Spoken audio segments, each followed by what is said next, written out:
New Zealand's housing debate is no longer about whether the market is broken, but about which lever fixes it.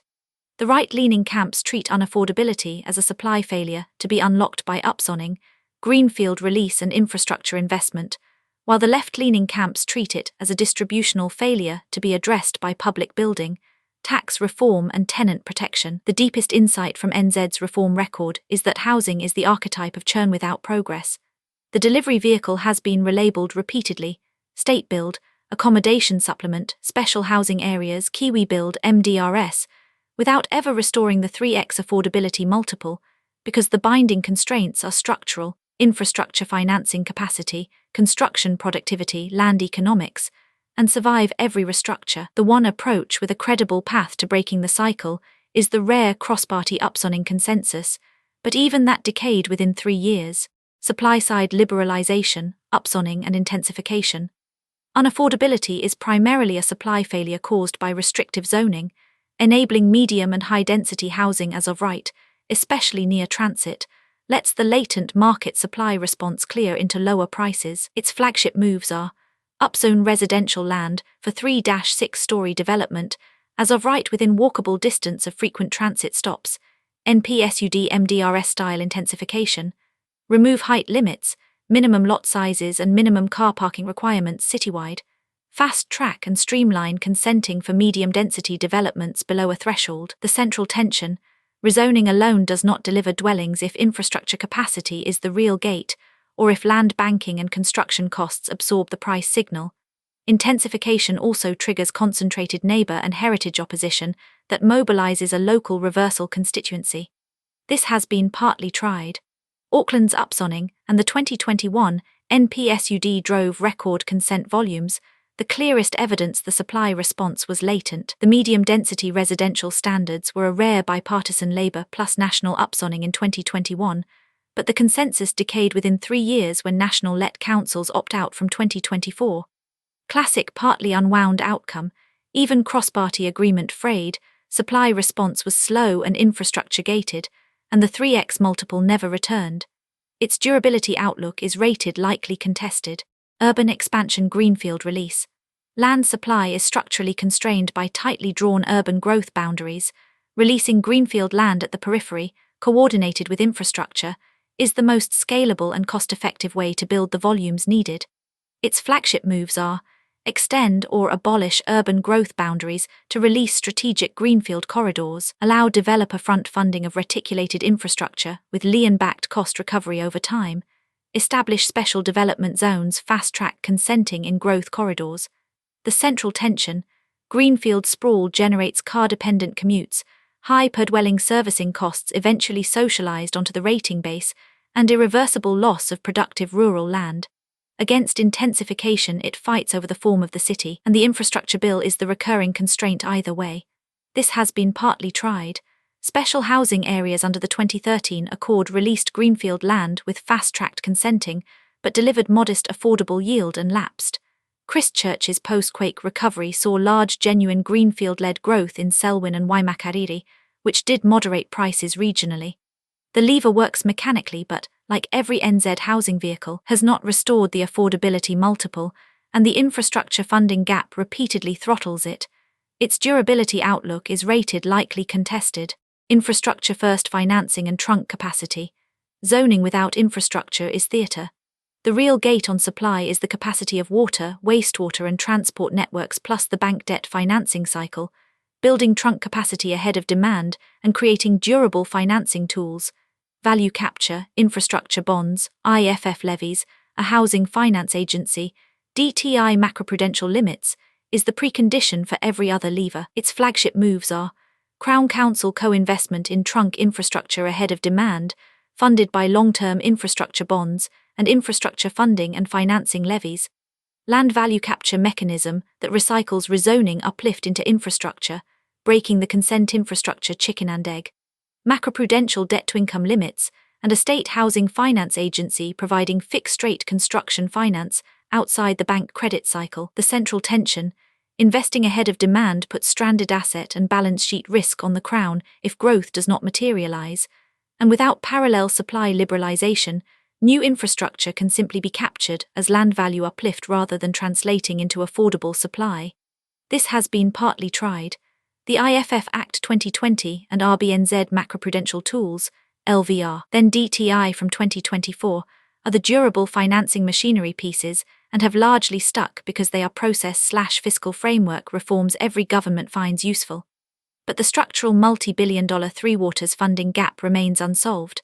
Three Waters, 2022, was repealed in 2024 before operationalizing and replaced by Local Water Done Well, with the funding gap untouched. The financing tool layer is durable, the agency restructure layer churns. Its durability outlook is rated likely durable.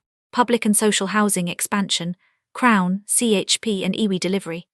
The social housing deficit requires direct, Crown-funded building at scale through Kainga Ora, complemented, or in the diversified variant, substituted by community housing providers and iwi entities that can match design to community need and draw in philanthropic and private capital. Its flagship moves are restore and expand the Kainga Ora capital program to a minimum 3,000 new public dwellings/year, with reformed balance sheet borrowing limits.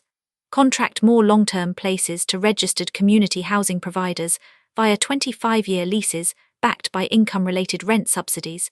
Co-invest with iwi housing entities in urban Papakainga and Maori land developments. The central tension, Crown delivery concentrates risk on the public balance sheet and competes for scarce construction capacity, while CHP/iwi diversification has thin balance sheets that cannot scale without large ERS commitments. The two delivery models compete for the same subsidy dollar, and a centre-right government can stall the build pipeline at will. This has been tried. This is the most churned vehicle in the theme. Large state building, then the 1993 Marketrents Reset, Housing Restructuring Act 1992. Phased to full market rent from 1 July 1993, a distinct 1992-93 national reform, not the 1991 budget.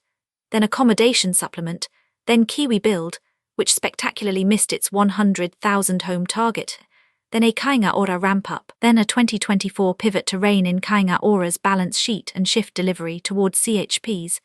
Each cycle relabels the delivery agent without closing the waitlist or restoring the affordability multiple. The textbook org chart cycles, while the structural constraint stays put pattern. Its durability outlook is rated likely contested. Demand-side tax and ownership reform. Supply alone will not restore ownership while housing remains a tax-advantaged speculative asset.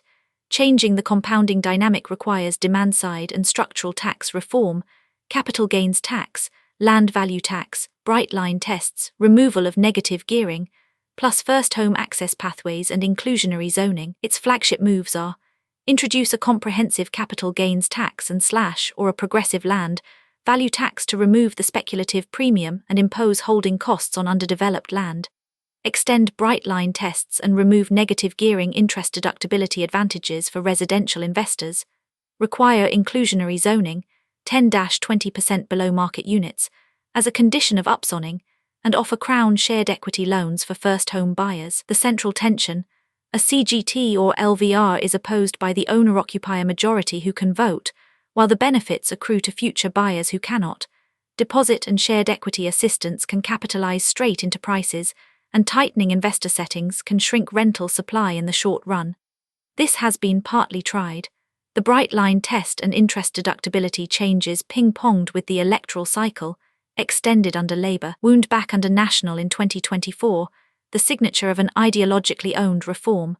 A broad capital gains tax has been repeatedly recommended, most recently the 2019 Tax Working Group, and repeatedly declined, including by Arden, and has never been legislated. The structural tax base of housing is the great untried reform of NZ politics. Its durability outlook is rated likely reversed. Tenancy law reform and rent stabilisation. Renting should be a viable, secure long-term tenure in its own right. This requires caps or limits on rent increases, longer notice periods, restricted termination grounds, and an enforceable rental warrant of fitness.